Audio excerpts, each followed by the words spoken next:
Because the Jews are waiting for the Messiah. Perhaps they think that he is the right one, and perhaps the Christians believe that he is the Christ, Jesus Christ, who's coming back, because they also have this belief. So we have commonalities, Muslims, Christians, and Jews. We have a lot of common sort of beliefs, and that's why we call them Ahlul Kitab, the people of the book. And Rasul Sallallahu Alaihi Wasallam told us, if what you read from their books does not contradict what you have, then do not dismiss it or believe it. Don't say it's a lie, but don't say it's the truth. We can't confirm it. It could be true, it could be not. And that's why we have a lot of hadiths that are taken from the Israeli books. So what happens is that the Dajjal will be coming to Al-Aqsa. Isa alayhi, I told you this last week. Isa alayhi salam will be waiting there with the Mahdi, and he will say, open for me the gates of Jerusalem. They open it. A Dajjal sees him and he starts to run and melt. Then he goes after him and kills him. His blood seeps, and he says to the peoples, do you see? A God cannot die, but he is not your God. And many of them convert and follow Isa alayhi salam. Now some people asked me, but I mentioned another talk, and there's another hadith. Rasul sallallahu alaihi wasallam went past the Sahabas and he said, the last hour, he said, do actions of goodness and repent to Allah before 3 signs come where there is no more iman that can benefit you, meaning no more repentance. When, he said, when the beast comes out, and when the Dajjal comes out, and when the sun rises from the west. They say, see, these 3 minutes. Does that mean after Dajjal there's no more repentance? No. The meaning of this is when these 3 signs have happened, and the last of them is when the sun rises from the west. So the sun will come after this sign called the beast, and will come after the sign called the Dajjal. And the rising of the sun from the west will come towards the end. That's the end of the Dajjal. Isa al-Masih alayhi salam. Rasul Sallallahu Alaihi Wasallam describes him as well. He said, how is it the day when Allah sends down Isa al-Masih ibn Maryam, son of Mary? He said, I am more worthy of Jesus, of Isa al-Masih, than anyone else, because between him and I there is no prophet. I am the prophet straight after him. And we know in the Quran it says, وَمَا قَتَلُوهُ وَمَا صَلَبُوهُ. They never killed him, nor did they crucify him. وَلَكِنْ شُبِّهَ لَهُمْ, but it was made to appear that way to them. In another verse, بَلْ رَفَعَهُ اللَّهُ إِلَيْهِ. Allah lifted him to him. Allah took him off this earth and protected him, and he will return. Isa alayhi salam. He lived on earth 33 years. These are Israelite traditions. We are not sure through Islamic traditions, but it's said probably 33 years. Even Islamic historians said it, such as Ibn Kathir. And when he returns, Rasulullah describes him. He said he is reddish white complexion. What? Some of you said he could be dark. Maybe you've watched some archaeology channels or something like that. Maybe. But Rasulullah told us he's got a reddish, whitish complexion. In those days, red meant white. And also yellow. Yellow meant asfar, meaning blonde. Do you know what they called? So that when an Arab had a light olive complexion, they called him white, abyad. So Isa was reddish in his complexion, or reddish whitish. He said he has long silky hair. It has a wet look, as if water is dropping from it, but doesn't have any water on it. Rasulullah describes him in detail as a very, very handsome, very good looking prophet, Isa alayhi salam, very wise. And you love to look at him, alayhi salatu wassalam. So he comes down, as we said last week, with 2 angels. And after Jerusalem, after he kills the Dajjal, he returns back to the Muslims inside of Jerusalem, and also those who had converted and followed him from among the Christians and the Catholics. And I think that's the meaning of he kills the cross. Meaning, nobody believes in it anymore.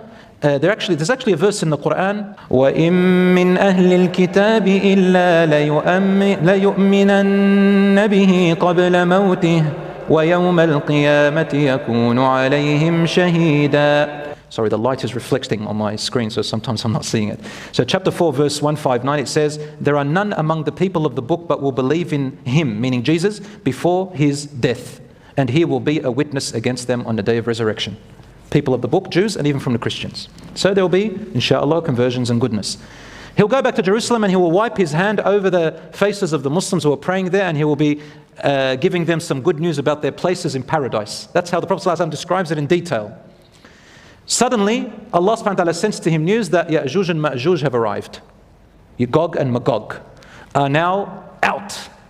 They out, and Allah subhanahu wa ta'ala says in the Quran, also reference to Ya'juj and Ma'juj, that when their time comes, Ya'juj and Ma'juj will be released, and they will be all over the place. They will come out like the way a flock of birds are released from a cage, everywhere. In Sahih Muslim, Rasulullah says, Jesus kills Dajjal, then goes to the people who did not follow Dajjal, and wipes on their faces and tells them about their places in paradise. Then Allah informs him of Gog and Magog are out, and that he cannot beat them, and to go to the mountains. They go to the mountains. The story is long. Ya'juj and Ma'juj then, there's a long story for them. I'm not going to go into detail. They cause corruption, and then Allah subhanahu wa ta'ala sends a disease. They die, and then big birds or something comes and eats them and takes them away. So Rasul sallallahu alaihi wasallam says Isa alayhi salam stays on earth for 40 years.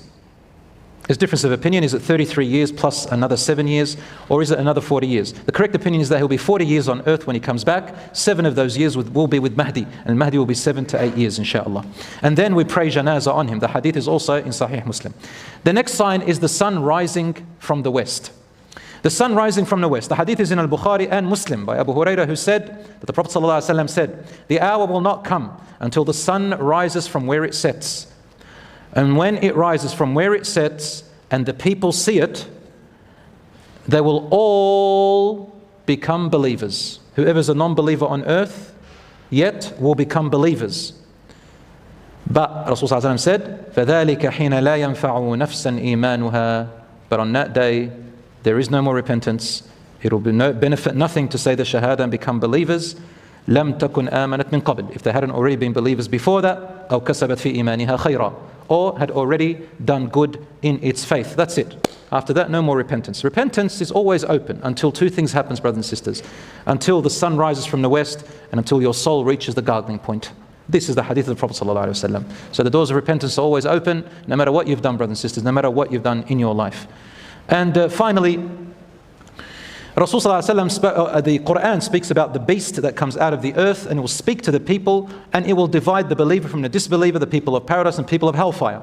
We have no more information that is authentic which I can tell you about the beast. Everything else is weak or fabricated or made up, asatirul awwalin, just fantasy words.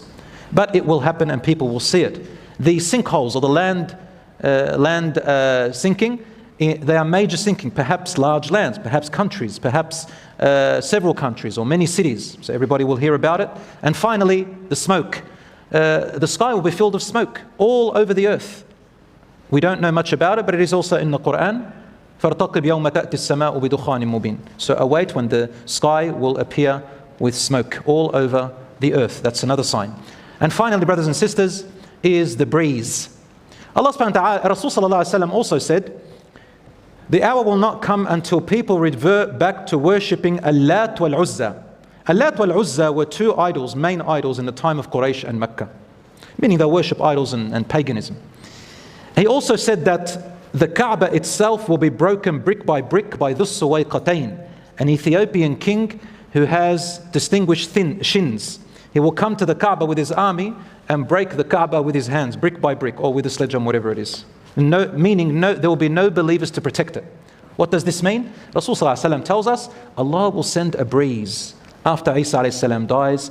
And by the way, when Isa is here, Rasulullah said there will be peace, there will be tranquility, there will be security. He even said that the lion and the camel will graze together, and the snake and the children will play together, and the leopard and the tiger and the sheep will not harm each other. And he said there will be peace throughout the world. This, by the way, is also mentioned in the Hebrew Bible. Almost exactly the same, that last part. Finally, Allah sends a breeze. The breeze takes away every believer on earth. Rasulullah said, the hour will not come until people go back to worshipping idols like Lat and Uzza. A breeze will follow. Every person with an atom's worth of true faith left in their heart will die peacefully, and the world will end on those who are left. Description of the world ending. I know Isha is coming now, very soon.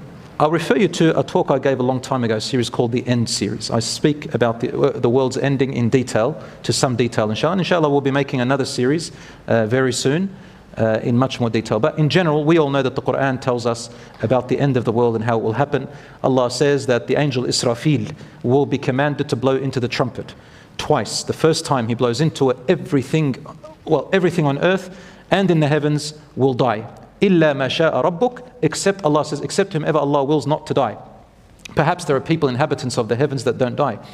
And then ثُمَّ نُفِخَ فِيهِ أُخْرَى فَإِذَا هُمْ قِيَامٌ يَنْظُرُونَ. Then the trumpet is blown a second time, and the day of resurrection comes. Everybody is watching.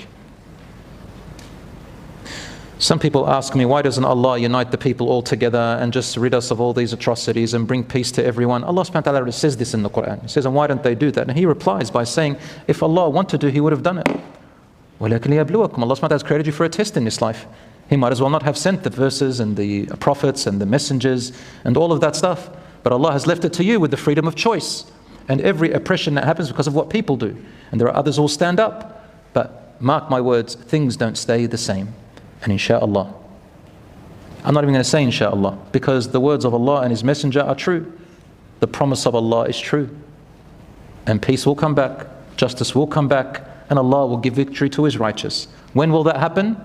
Allah knows the state of the Muslim world, and He knows the state of the non-Muslim world. And we all know the hypocrisy in the Muslim world. We know the leadership in the Muslim world. We know how many people have betrayed their own kind in the Muslim world. Our Muslim world is not that good as we think. But I have hope that this generation or the next generation, inshallah, by the way the trend is going, there is an awakening.